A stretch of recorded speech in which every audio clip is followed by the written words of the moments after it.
Hi viewers, welcome back. Good day to you. We are continuing with where we left last time. We are continuing with the infrastructure. Continuing from where we left, right, we are once again going to continue with talking about railways. Railways has sanctioned the feasibility studies for 7 more bullet train corridors. Now, all these 7 high-speed rail corridors will be open or will be on a public-private partnership, unlike the earlier ones. We know that already tenders have been invited for Delhi-Ahmedabad, which is around 886 kilometers, which will pass through Jaipur and Udaipur, and the tenders have also been invited for Mumbai-Pune, Hyderabad, which will be around 711 kilometers. This is apart from the current corridor, which is Mumbai Ahmedabad. So apart from this, railways is looking to start the corridors that they are looking to develop is Delhi Amritsar, Varanasi Howrah, Delhi Varanasi, Delhi Ahmedabad, Mumbai Hyderabad, Mumbai Nagpur, Chennai Mysore. So looks like we are going to be zipping across the country. Let's look forward to the days these things are completed. The next big infrastructure development that has happened quietly is that Airport Authority of India has tied up with an NTPC subsidiary called as NTPC Vidyut Vyapar Nigam. The idea of Airport Authority of India is to use their rooftop and the surplus land that they have to generate electricity, basically using solar. If you see that Cochin Airport is already completely solar, their entire energy needs are met from their own solar panels. They have not only used the rooftop of the airport, they have used the excess land, and they have even used the parking spots. So Airport Authority of India wants to replicate this model in all their airports under their control. So they will generate power. They also will be setting up a lot of charging units so that the cars that come in to airport, they pick up and drop cars to airports, start becoming electric vehicles, and they can use this spot for charging.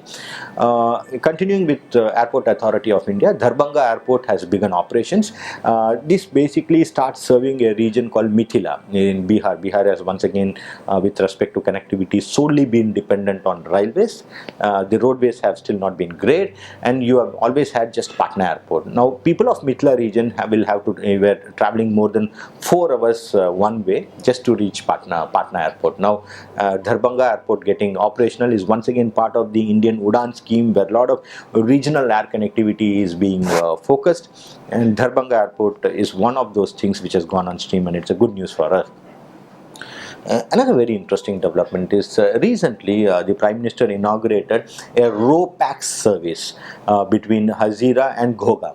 Now, what is a RoPax? It is roll on, roll off. Like you have a large ships, trucks and cars can come into the ship.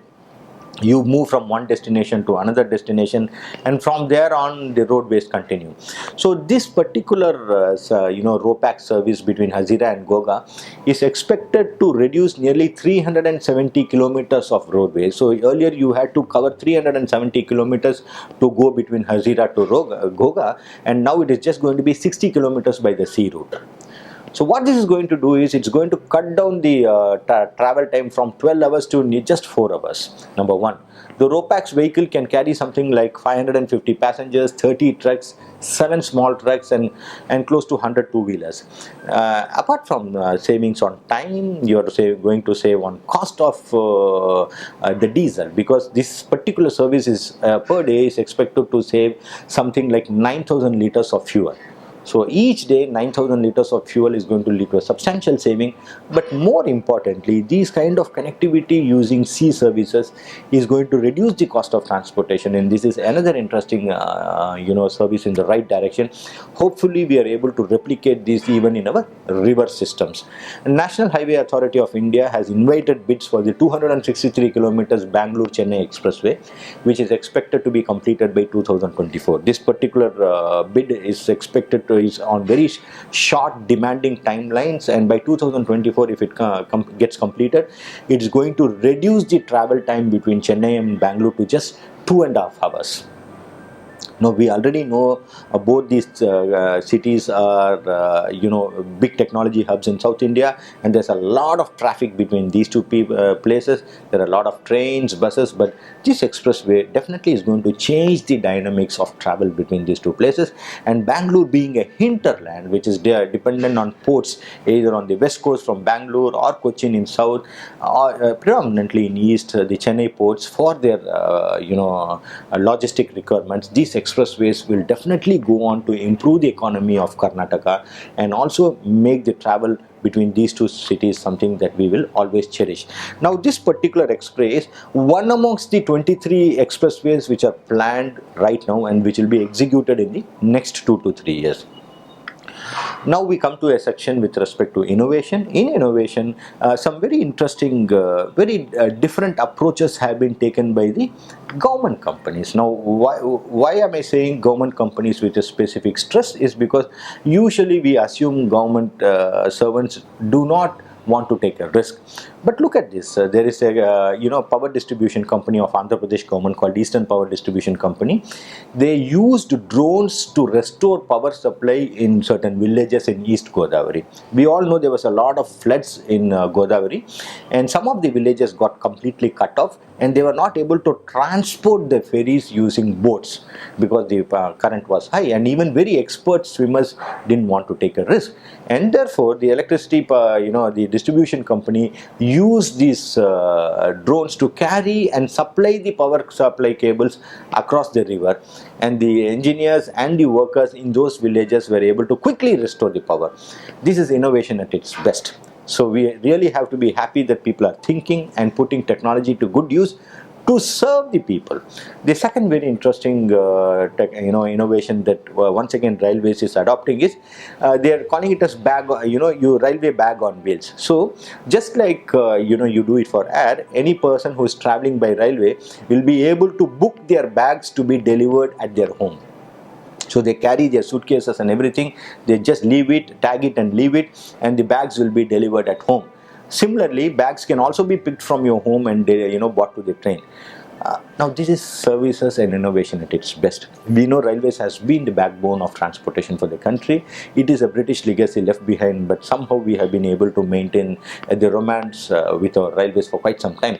But just looking to extend this service mindset to the older senior citizens. Today, the senior citizens have a challenge in traveling by air. So they are far more comfortable in train because they can use the restrooms, there's a lot more leg space, and they don't feel claustrophobic traveling in train. So just the ability to pick up and deliver bags for them is going to be a great service to them.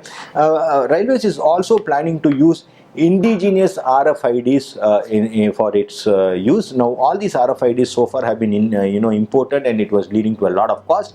Now they started using indigenous RFIDs, which are thereby substantially reducing the cost. The third innovation that has happened is, this is a very, very important innovation. Maharashtra State Warehousing Corporation ran a pilot project using blockchain technology across 16 of their warehouses. Now, using this blockchain technology, farmers were given a loan against the receipt in warehouses for a total sum of 87,31,000 rupees.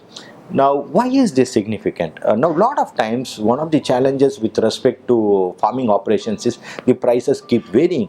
And many times, at the time of harvest, the prices are at the lowest. Now, the farmer knows that if he waits for a little bit longer time, he will be able to get a better price.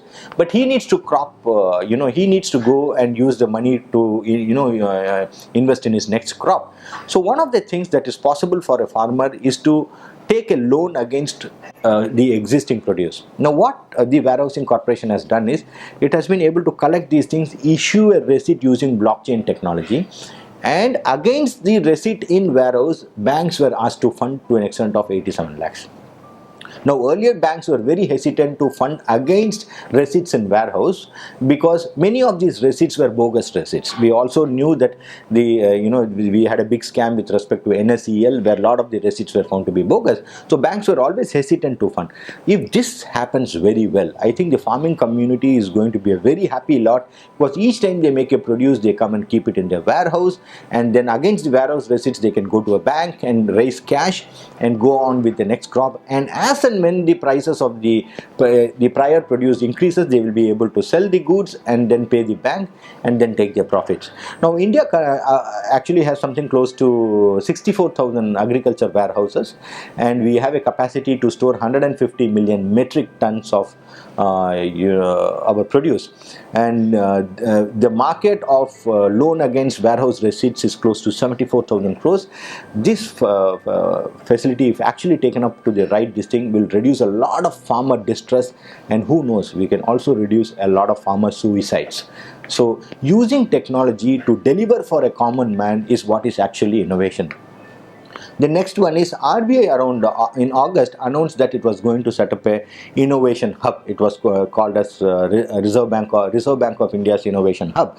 Now recently it appointed its first chairman, who is Mr. Krish Gopalakrishnan, who was a co-founder and co-chairman of Infosys Limited. So the other members of this governing board, which has been created to facilitate and foster innovation in the financial sector using technology. The other board members, there's going to be a CEO who is yet to be appointed. There is Professor Ashok Jhunjhunwala of Indian Institute of Technology Madras, Mr. H. Krishnamurthy, who is a principal research scientist of IISc Bangalore, Mr. Gopal Srinivasan, who is the chairman managing director of TVS Capital, Mr. A.P. Hota, former CEO of National Payment Corporations of India, Mr. Mrityunjay Mahapatra, who is the former CMD of Syndicate Bank, Mr. T. Ravi Shankar, who is an executive director with RBI, Mr. Deepak Kumar, who is the chief general manager, Department of Information and Technology, RBI, and K. Nikhila, who is the director of Institute of Development Studies and Banking Technology in Hyderabad.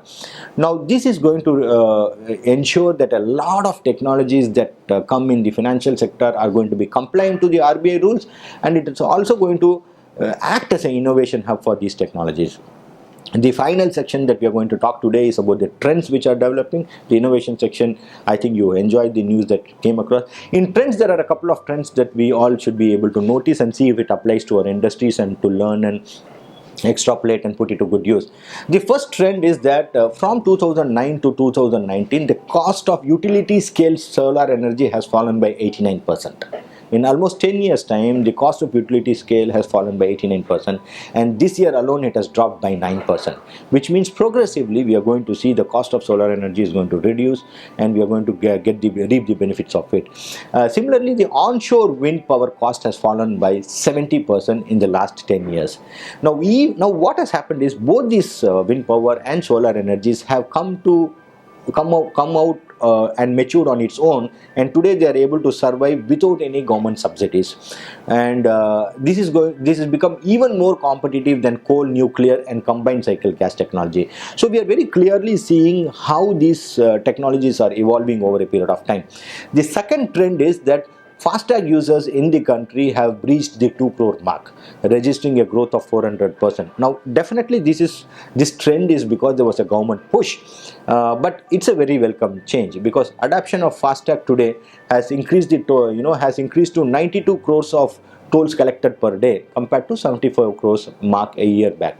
So that's a substantial improvement. And today the toll collection using FASTag is almost as high as 74% of the total toll collection. What we also need to note that the government, continuing its push towards use of FASTag, has mentioned that from 1st April 2021 all 4-wheelers should have FASTag, and from 1st Jan 2021 any renewal of FC will happen only through FASTag.